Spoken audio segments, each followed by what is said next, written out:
The initial reaction was, oh, I really just haven't got the time, I'm just too busy. And then she sort of kept talking about the cause and I thought, how could I not?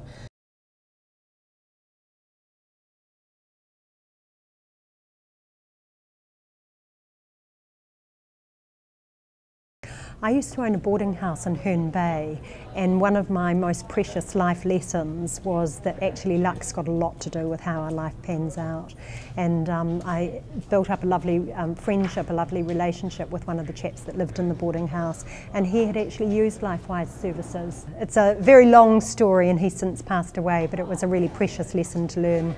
I think probably my most important contribution right from the start, I thought, well, I could raise 1,000 or 2 or 3 or 5, but actually I decided that the best contribution that I could make to tonight is actually mobilising my network. So I think there's about 20 people that are here tonight. Yeah, so I won't have any friends after tonight. I have to say I feel a level of nervousness. I'm not really a group bonder, so the idea of sleeping in any place with another 60 odd business and community contributors makes me feel a little anxious.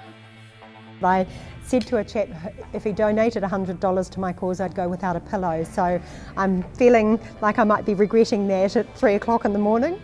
I was talking to Corey at LifeWise, who runs the LifeWise Centre, and he basically said we're often only 3 devastating life events away from being homeless. So there, but for the grace of God, goes any of us. And you know, I tend to think how lucky I am to have been born into a family that really nurtured and loved me and would provide for me should I need that support.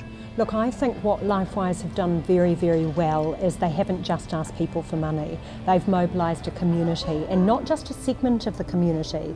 You've got community leaders, you've got business leaders. One of the people that I've got signed up runs the army for the whole of Auckland. I've chosen to interview Narimu because he was identified this year by the Sir Peter Blake Trust as an emerging leader of New Zealand. Narimu, firstly, what prompted you to come and do the Big Sleepout? We've got a garden going on our marae, vegetables that homeless people have been working on. And so I guess through that relationship, knowing a little bit more about the issue, thought, yeah, get involved this way as well. And I came here to try to figure out how, well, what part Ngāti Whātua might play. I've made an assumption that a large part of the situation people are in, perhaps because they've become disconnected from their culture, or the people have become disconnected from their tribal family, kind of need to be put back with their wider network, with their other whānau. Well, this homeless person came up to me a week or so ago while I was with my 11-year-old son, and he says, have you got some money? And I said, no, but I'll shout you lunch.